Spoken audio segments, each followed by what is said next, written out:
समझने के मतलब महिला का जिंदगी कैसे होता है, एक छोटी सी आंगन में सिमट के रह जाती है। इस कहानी का अर्थ यही हुआ रोज, ठीक ना, कि महिला को कहीं पे घूमने का भी आजादी नहीं दिया जाता है, ठीक ना। यही सब बात बताया है रोज चैप्टर में।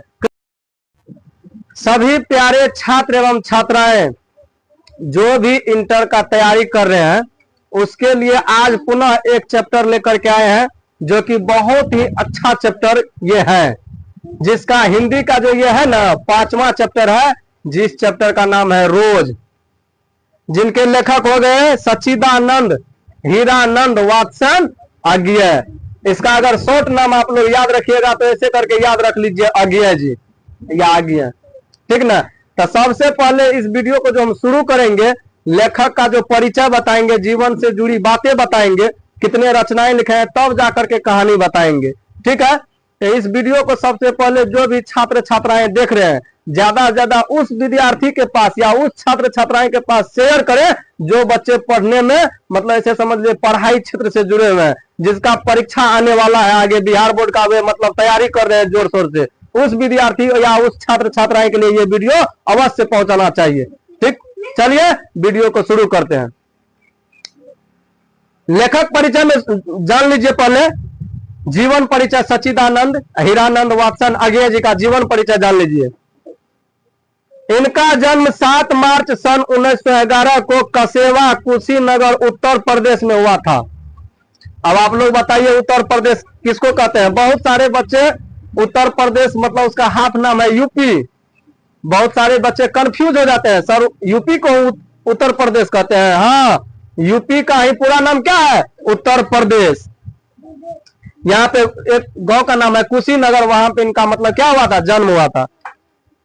इनका मूल निवास करतारपुर पंजाब, ये जो मूल निवासी थे कहाँ के थे? मतलब पंजाब के थे, लेकिन यहाँ पे आकर के कहाँ पे आकर के रह रहे थे? तो रह रहे थे ये मतलब ऐसे समझ लीजिए उत्तर प्रदेश में मूल निवासी, लेकिन ये पंजाब के थे। इनकी माता का नाम वयंती देवी एवं पिता का नाम डॉक्टर हीरानंद शास्त्री।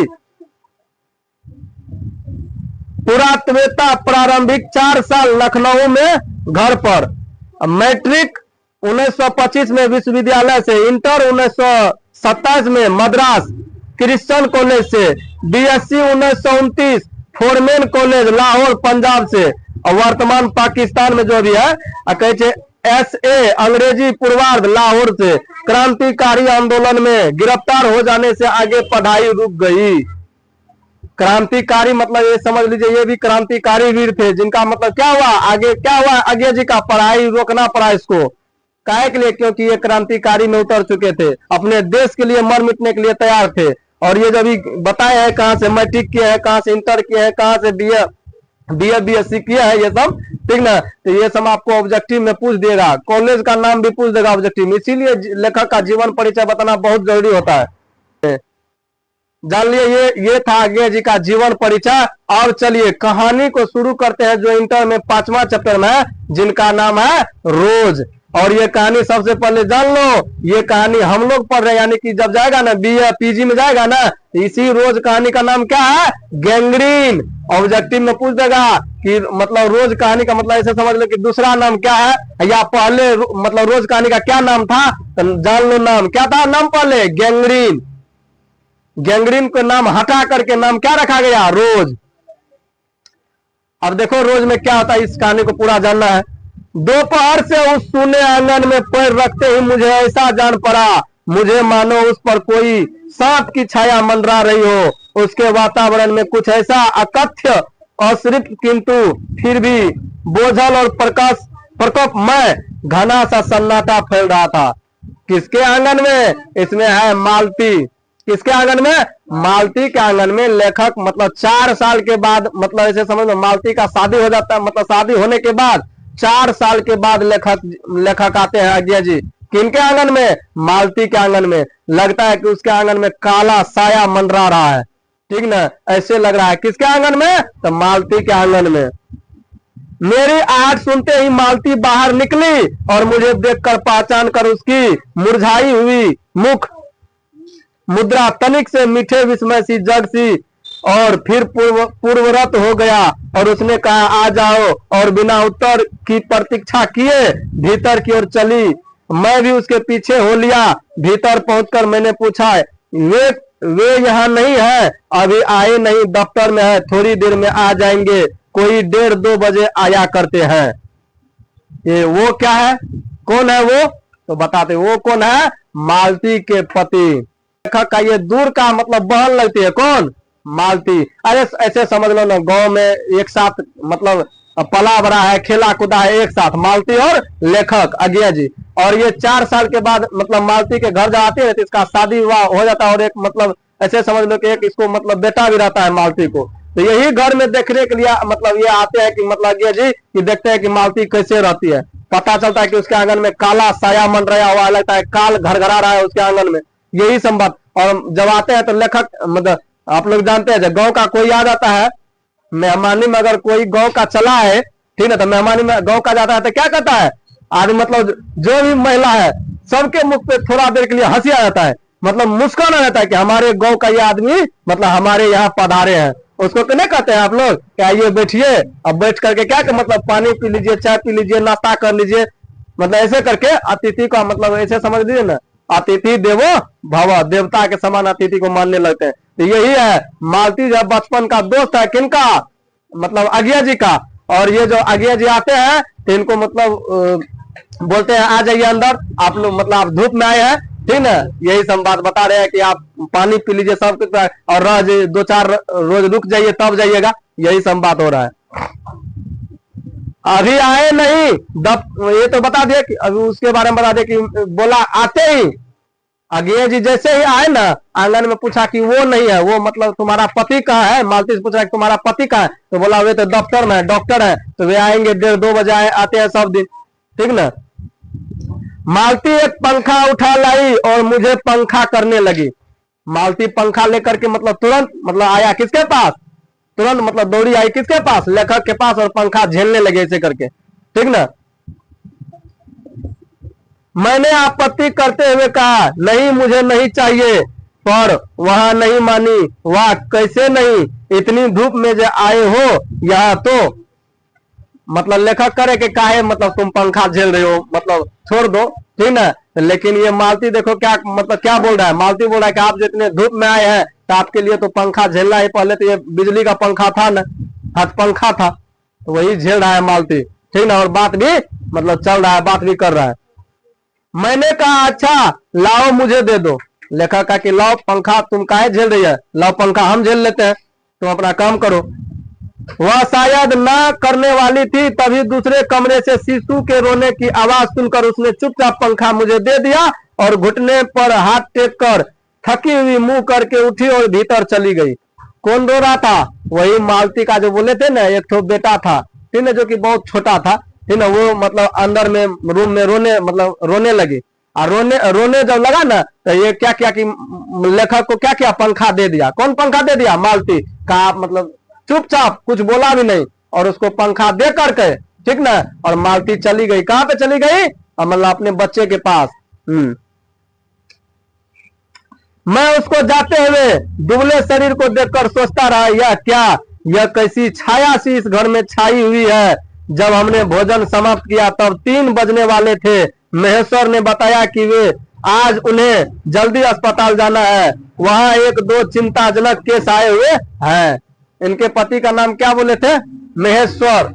इनके पति का क्या नाम है? महेश्वर। वे आने वाले थे, कौन आने वाले थे? महेश्वर। और आ भी गए थे, 3 बजने वाला था तो महेश्वर आए, और मतलब जल्दी में खाना मतलब खा करके महेश्वर लेखक के साथ ये मतलब हाल समाचार पूछ करके और बोला महेश्वर हमको जाना पड़ेगा। कहाँ जाना पड़ेगा? तो हॉस्पिटल में 2-3 ठो केस आया है, किसी का टांग काटना पड़ेगा, किसी का हाथ काटना पड़ेगा। ये सब डॉक्टर के पास कौन केस रहता है? टांग काटो, हाथ काटो, किसी का इलाज करो, ऑपरेशन करो, यही सब ना। यही बोल रहा है जिनका ऑपरेशन करना पड़ेगा। ये बात कौन बोला था? महेश्वर। कि खाना जल्दी में निपटा लिया, बात विचार करके कहा हमको जाना है, और ठीक ना हम आते हैं तब बात करेंगे। हो कि शायद टांग काटनी पड़े, गैंग्रीन हो गया।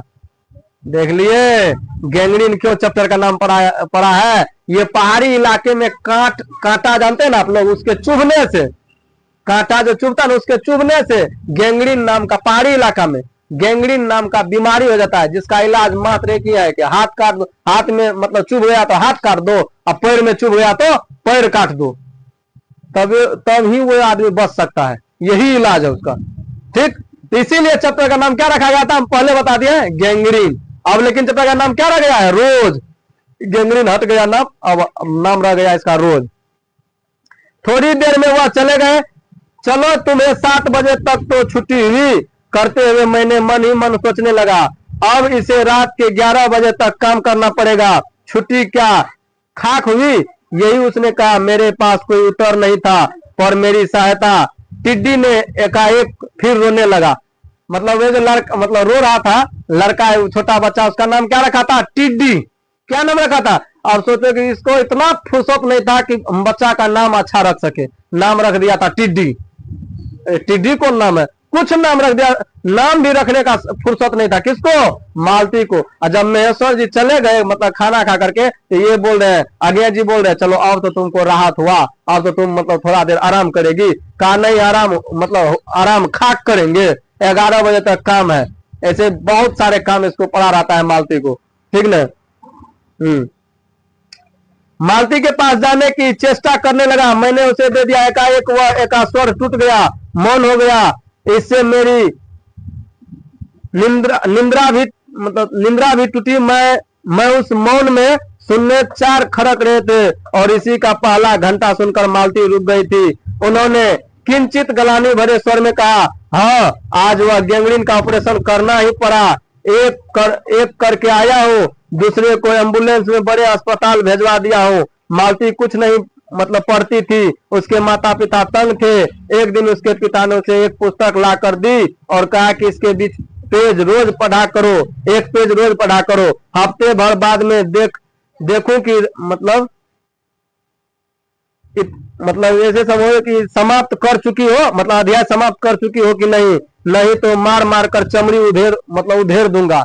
ये कहाँ का कहानी है? मालती के गांव का। जब मालती गांव में था मतलब तो पढ़ा करता था सब दिन, और पिताजी इसको क्या करते थे कि मतलब किताब जो ला करके देते थे तो कहता था ऐसे ऐसे करके पढ़ाई करो, नहीं पढ़ाई तो बचपन का ये मार लड़ाई था। तो लेखक अब पूछ रहा है, आज्ञा जी से पूछ रहा है कि अब तुम पढ़ाई छोड़ दी है कि पढ़ती है? तो फिर मालती कहती है कि पढ़ने का हमको फुर्सत कहाँ है, ठीक ना, हम कहाँ से पढ़ पाएंगे, ठीक ना। तो ये ससुराल में है मालती, बोला अब हमको पढ़ने का फुर्सत नहीं है, हम नहीं पढ़ पाते हैं। तो आज्ञा जी बहुत मतलब ऐसे समझ लो बहुत इसको मतलब मन में मतलब गलानी होती है, उदास सा चेहरा हो जाता है कि जो बचपन में देखो कितना पढ़ने में तेज था, आज देखो इसको कौन स्थिति पे ला करके खड़ा हो गया है मालती, जो कि पढ़ाई भी अब नहीं कर रही है। इतना इसको उदास भरे मन में कौन सोच रहे हैं? आज्ञा जी। मालती ने चुपचाप किताब ले ली, पर क्या उनसे पढ़ी? वह नित्य उसके 10 पन्ने 20 पेज फाड़ कर फेंक देती, अपने खेल में किसी भांति फर्क न पड़ने देती। एक छोटे क्षण भर के लिए मैं स्तंभ हो गया, फिर एकाएक मैंने मन में समूचे अस्तित्व को विद्रोह के स्वर में कहा। मेरे मन के भीतर ही बाहर एक शब्द भी नहीं निकला। माँ, युवती माँ, यह तुम्हारे हृदय को क्या हो गया जब तुम्हारा सारा जीवन तुम्हारे आगे है? अब तुम्हारा जीवन तुम्हारे आगे है। बस इतना बात ही लेखक बोले। ऐसे समझने की मतलब महिला का जिंदगी कैसे होता है, एक छोटी सी आंगन में सिमट के रह जाती है। इस कहानी का अर्थ यही हुआ रोज, ठीक ना, कि महिला को कहीं पे घूमने का भी आजादी नहीं दिया जाता है, ठीक ना। यही सब बात बताया है रोज चैप्टर में। कैसे एक मतलब पढ़ने वाली मतलब लड़की एक तरीका से मतलब समाज के स्तर पे शादी विवाह के मतलब करके मतलब फंस जाती है और इसका पढ़ाई नहीं पूरा हो पाता है, ठीक ना। यही कहानी आज्ञा जी रोज के मतलब रोज शीर्षक के नाम मतलब रोज जो शीर्षक लिखा है इसके माध्यम से आप लोगों के बीच ये प्रसारित किए हैं कि देखो एक लड़की जो पढ़ने वाली थी कैसे हम इसका पति महेश्वर जो था कौन था, वो डॉक्टर था जिसको फुर्सत भी नहीं था। कब घर आए, डॉक्टर का तो जानवे करते हैं आप लोग, कब घर आए, कब ऑपरेशन करना पड़े, कभी इसको कॉल आ जाता था, और ये सरकारी मतलब डॉक्टर थे, ठीक ना। तो ये मालती का यही कान, ये यहीं पे लेखक जी क्या करते हैं, ये आज्ञा जी 3-4 रोज रुकते हैं और यहीं से बात विचार करके आज्ञा जी फिर अपने घर पुनः वापस चले जाते हैं और मन ही मन सोचते रहते हैं कि अब मालती का जिंदगी मतलब कैसे चलने वाला है। रोज का उसका यही कहानी है, सुबह उठना है, खाना बनाना है, अपने बच्चे को संभालना है, पढ़ाई का इसको फुर्सत नहीं मिल रहा है। यही कहानी बताया गया है रोज चैप्टर में। हमें उम्मीद है कि इस वीडियो के माध्यम से जो भी छात्र छात्राएं पढ़ रहे हैं उन्हें हमें आशा दिख रहा है कि जो तुम लोग मतलब ये वीडियो को देखेगा ना तो बिहार बोर्ड में ज्यादा ऑब्जेक्टिव या सब्जेक्टिव करने में तुमको मतलब या जो भी छात्र छात्राएं पढ़ रहे हैं सभी को सहायता प्रदान होगी। चलिए मिलेंगे अगले वीडियो में।